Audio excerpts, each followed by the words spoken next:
आपको बहुत बहुत बधाई और धन्यवाद, क्योंकि ऐसे कार्यक्रम आप लगातार करते रहें।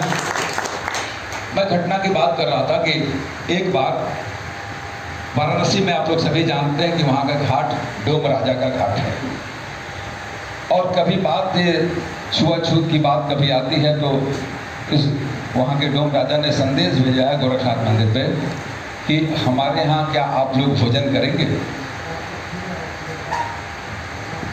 प्रवीण महंत अवैधनाथ जी महाराज उस डोम राजा के यहाँ जाते हैं, बैठते हैं, और उनके यहाँ जब भोजन करते हैं तो डोम राजा की आंखों से आंसू बहते हुए दोनों पूछा ये क्या हो गया है, आज तक किसी ने हम लोग के साथ मिलकर इस तरह का भोजन नहीं किया।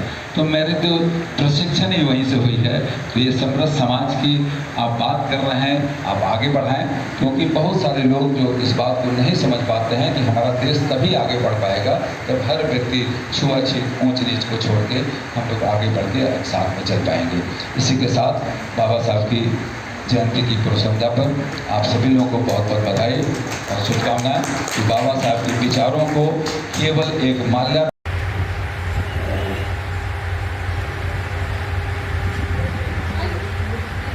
अब मैं एक सम्मानित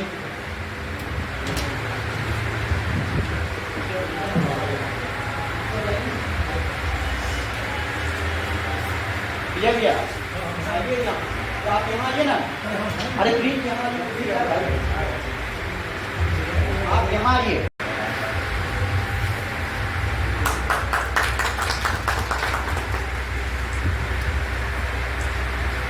क्योंकि यही काम अब मैं दलितों की उत्थान की भावना है, यदि वंचितों की उत्थान की भावना है, तो मैं निश्चित रूप से कहना चाहूँगा कि यह समाज आपका साथ देगा, आपको आशीर्वाद देगा, आप एक बेहतर राष्ट्र बनाने में अपना योगदान देंगे, जो मैं उम्मीद रखता हूँ। दूसरी बात मैं कहना चाहूँगा, हमारे बड़े भाई हैं, हमारे रिश्तेदार हैं, गणेश भैया, गणेश राम जी, इन्होंने समाज के लिए बहुत किया, बहुत कुछ हम लोग तो इनसे सीखे हैं। हम लोग तो गणेश राम जी से सीखे हैं कि समाज क्या होता है, समाज की लड़ाइयाँ क्या होती।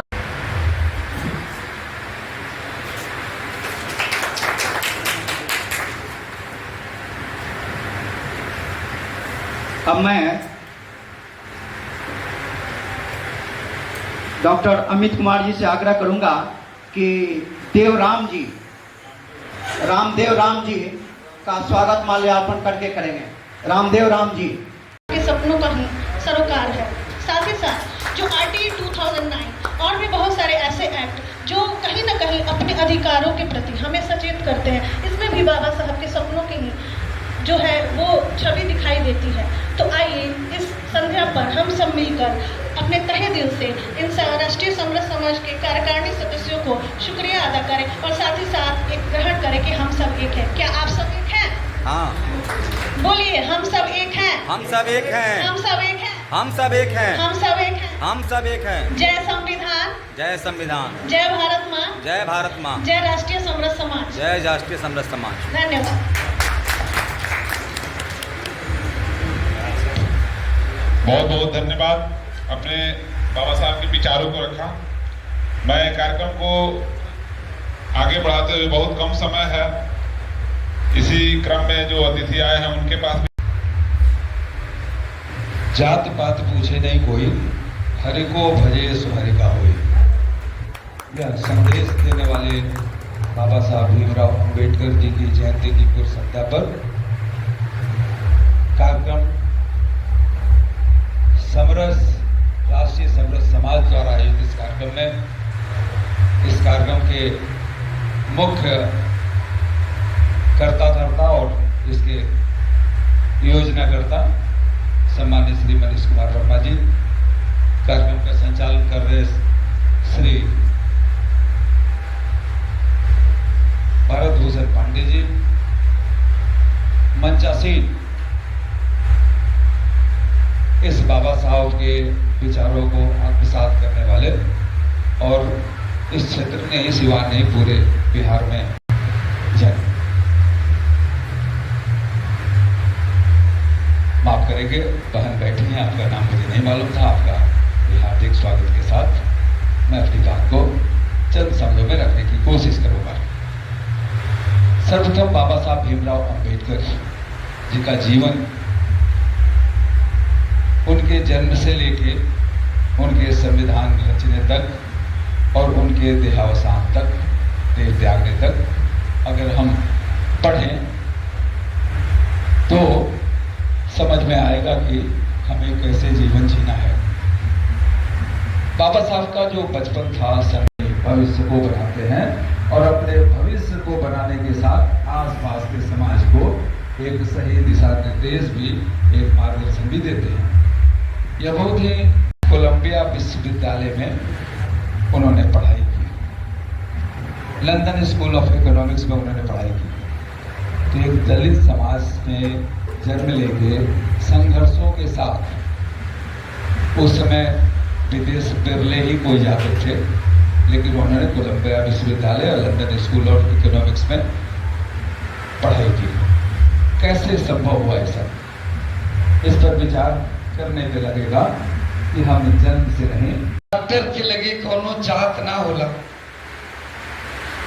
डॉक्टर के सामने खाली मरीज होला, आ कौन ओकरा रोग बा ओकरे से डॉक्टर के मतलब बा, वो कौन जात के बा उससे ओकरा कोनो मतलब नहीं खे। वो कार्य, वो चीज के धरातल पर उतारे वाला बहन आदरणीय ज्योति जी और डॉक्टर अमित कुमार पांडे सर थे। हम हृदय से धन्यवाद करते नहीं। मंचासीन आदरणीय बहन राज रानी जी और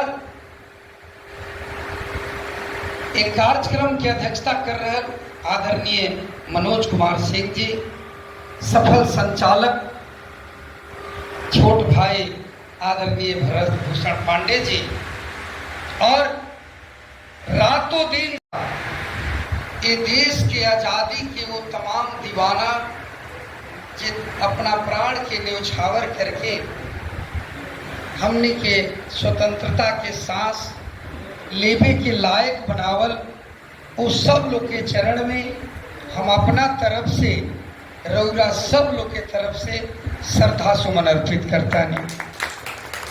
साथ ही साथ आज हमने गरीबन के जुबान, नारी के सम्मान, भारत के संविधान,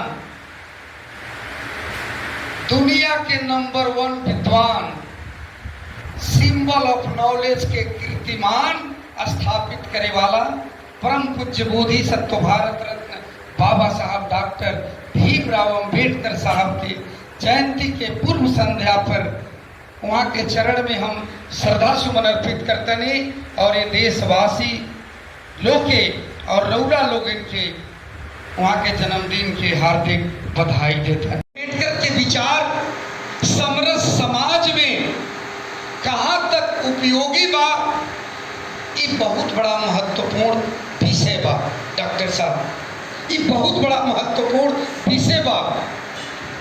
और एक खाते हम धन्यवाद देते नहीं बहन ज्योति जी के कि यहाँ के बाबा साहब के सही समझ गए नहीं, सही बाबा साहब डॉक्टर अंबेडकर ना रहती तो बहन ज्योति जी आज डॉक्टर ना रहती, हम दावा के साथ कहते हैं। ऐसे कि वो मेरा जो व्यवस्था रहे, वो मेरा नारी के पढ़े के ना रहे, नारी के पढ़े के ना रहे। और बाबा साहेब के एक आध गो तनी कष्टमय जीवन की ओर इशारा करके ओकर बाद ले चलते नहीं जे कैसे वहाँ के समृद्ध समाज में सहयोग करे। बाबा साहेब डॉक्टर अंबेडकर प्रमोद भैया जब पढ़े की इच्छा जाहिर कईनी तो वो मेरा स्कूल में दाखिला लेने के अधिकार ना रहे। डॉक्टर भीमराव अंबेडकर दिया करते थे। गायकवाड़ जी और शिंदे जी ने भी ये कहा है कि ऐसी शिक्षा का महत्व ही क्या है जो अपने अधिकारों के प्रति सचेत न करे। हमारे जो अधिकार हैं और जो हमारे कर्तव्य शिक्षा से ही खुलता है। जैसे एक शिक्षक, अगर एक शिक्षक के बारे में ये कहा जाए तो गलत ना होगा कि सुर से मैं साज बनाता हूँ, सुर से मैं साज बनाता हूँ, कच्ची मिट्टी से ताज बनाता हूँ, चाहे बना दे चांद पर इमारत को ही, मैं तो एक बच्चे को इंसान बनाता हूँ। तो जरूरत है एक ऐसे बच्चे का निर्माण करने की जो कि राष्ट्रीय समरस समाज जिसकी कल्पना डॉक्टर साहब ने की थी, उसके जहन में ये बात बचपन से ही अंकित हो जाए कि हमको ऐसे समाज में रहना है जहाँ समरसता व्याप्त हो। आए हैं और वर्तमान में भी जो हमारे प्रमोद कुमार मल के साथ हमारे घर में ये बहुत लंबे समय से जाते थे और इनके चाल चलन रहन को हम देखते थे। एक भतीजा है, वो कहता था कि चाचा आप इन्हीं के साथ